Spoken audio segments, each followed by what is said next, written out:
دین منبن کہہ رہے ہیں کہ ناول اچھا تھا بٹ میں تھوڑا زیادہ ٹویسٹ ایکسپیکٹ کر رہی تھی، although I like it, thank you very much, آپ کو اچھا لگا، مجھے خوشی ہوئی، آگے بھی آپ کی رائے کا بے صبری سے انتظار رہے گا۔ الشبہ بلال کہہ رہی ہیں آج کا ناول بہت پیارا تھا، thank you very much Alshuba Bilal. Tania Abid کہہ رہی ہیں very nice story, thank you very much Tania Abid. Saima Arif کہہ رہے ہیں زبردست novel, amazing, thank you very much Saima Arif. Huda کہہ رہی ہیں nice story, thank you very much Huda Shafiq. Ghausia Khan کہہ رہی ہیں nice novel, thank you very much Ghausia Khan.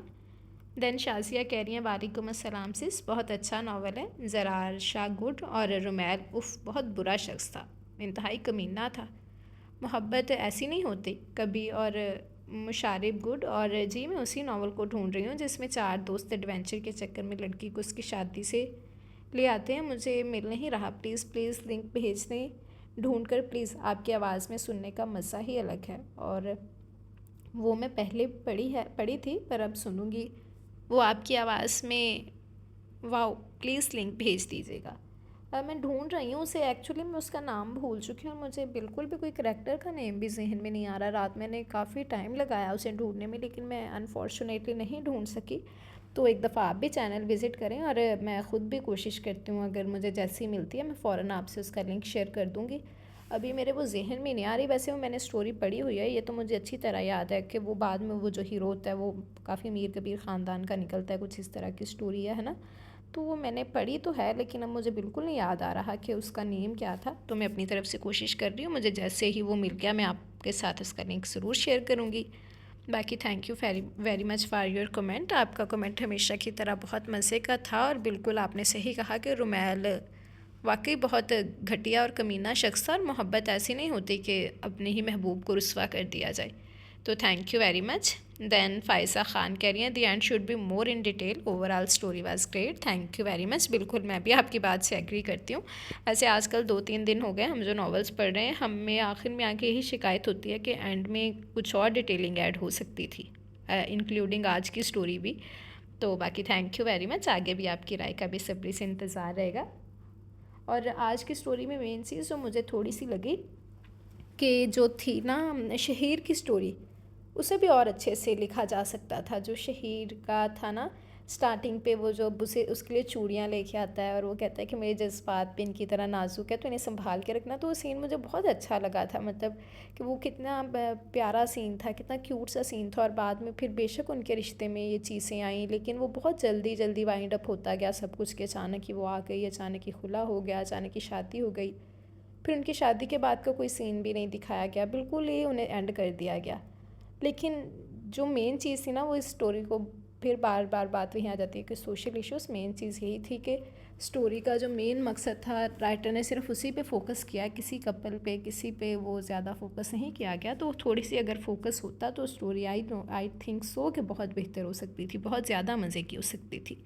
باقی آپ لوگ بھی اپنی رائے کا اظہار ضرور کیجیے گا۔ حارث خان کہہ رہے ہیں شکریہ، آپ بھی thank you very much Haris Khan. Then Tanzila Shabbir نے لائک کیا ہے، thank you very much Tanzila Shabbir. Nimra Khan کہہ رہی ہیں بہت اچھی اسٹوری تھی، thank you very much Nimra Khan. Muhammad Tufail کہہ رہے ہیں السلام علیکم آپی جان، کیسی ہیں آپ؟ جی ناول بہت اچھا تھا، بہت شکریہ آپ کا۔ وعلیکم السلام، الحمدللہ میں بالکل ٹھیک ہوں، آپ کیسی ہیں؟ تھینک یو ویری مچ۔ اور آپ کہاں غائب تھیں؟ آپ نے کافی دنوں بعد کمنٹ کیا، ایکچولی میری مصروفیات کچھ ایسی ہو گئیں تو میں کمنٹ سیکشن بھاگ میں ریڈ کرتی تھی تو میرے ذہن میں نہیں رہا، آپ مجھے بتائیں کہ آپ کہاں غائب ہو گئی تھی، اور رمضان کیسا گزر رہا ہے؟ الحمدللہ رمضان بہت اچھا گزر رہا ہے، آپ لوگ بتائیں آپ کا رمضان کیسا جا رہا ہے، اور کیسی جا رہی ہیں آپ لوگوں کی عید کی تیاریاں، مجھے ضرور بتائیے گا۔ جی تو یہ تھے ہمارے آج کے کمنٹس، امید کرتی ہوں کہ آپ لوگوں کو آج کا ناول اچھا لگا ہوگا، آپ سب کی رائے کا، آپ سب کے کمنٹس کا میں بے صبری سے انتظار کروں گی، اچھا رسپانس دیجیے گا، ضرور بتائیے گا کہ آج کی اسٹوری آپ لوگوں کو کیسی لگی۔ اب ہم انشاءاللہ حاضر ہوں گے کل نئے ناول کے ساتھ، نئے کرداروں کے ساتھ، تب تک کے لیے مجھے اجازت دیں، آج کی اسٹوری انجوائے کریں، دعاؤں میں یاد رکھیے گا، اللہ حافظ۔